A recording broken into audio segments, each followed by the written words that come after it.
everybody, welcome to Goodwill Challenge Day. This is always a fun day on YouTube and I always look forward to participating every year. It's going on about 5 or 6 years now. If you're new here, I am Mimi and my content is a mixed bag. I share Disney trips, recipes, whatever I find interesting to share. I'm primarily a crafty decor channel. Most of us know how the $5 Goodwill Challenge works. Spend $5 thrifted some way and use it in your home. And let me show you the few dollars that I spent this season. The first thing I picked up was this little wooden box. It's got a little handle on it. It's about a 6-inch cube little box.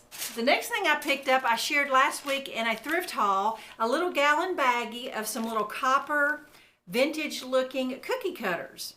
Now these two things I'm going to use in my project are just some stuff I had in my stash. This is just a buffalo plaid shirt that is flannel and some little red cotton fabric. Now what I'm going to create is a kitchen Christmas tree. It's something I've always been wanting to do. I just haven't done it. When I found those cookie cutters, I thought this would be the perfect opportunity. I don't have all my Christmas decor out yet, so I know I have some more ornaments to go on it, but today I'm just going to use the cookie cutters. Now the tree I have is I found up in my attic. It's just a little 2-foot tabletop tree that was from my classroom years ago, and it's just going to work out perfect. So stay tuned and let me show you how I'm going to transform the wooden box and the cookie cutters to create my tree. All right, to get started, I went ahead and tied some jute twine to all my cookie cutters, and then I took my shirt and my fabric and cut them into strips. That's pretty much self-explanatory, but I did film me doing both.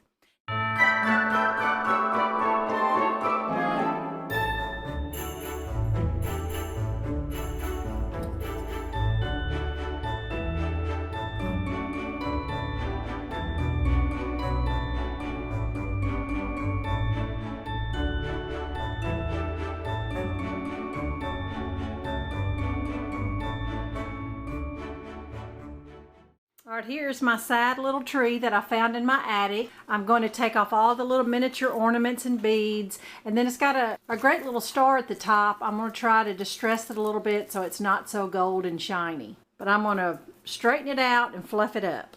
Now to get my box ready, I'm going to take some wire cutters and cut off my handle. I'm going to give my box a couple coats of paint, and I'm also going to add a little farmhouse embellishment to it to look like a crate. I cut a cereal box into 1/2-inch pieces. If you take a brown ink pad and drag it on the strips of cardboard, it will give it a wood grain look. So I'm going to finish my cardboard strips, paint my box, and I'll get back with you.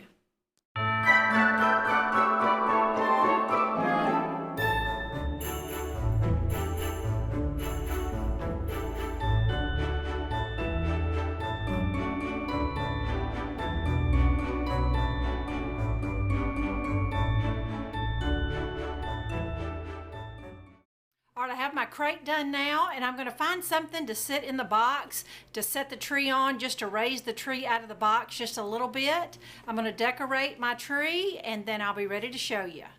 All right, friends, here is my cookie cutter kitchen Christmas tree. I love how the little crate turned out. I added a string of wooden beads and 2 or 3 picks at the top. Didn't care for the star that I had. I took one of each strip of fabric and tied it onto several branches, and the tree's not near as big as I thought it was, 20 inches. So between the 10 cookie cutters and the fabric strips, it fills this tree up just fine. Just love how it turned out. So I hope you enjoyed this project. I hope it'll inspire you, and be sure and check out the other participants. Lots of talented creators out there, and I'll be back in a few days. Thanks for watching. Bye-bye.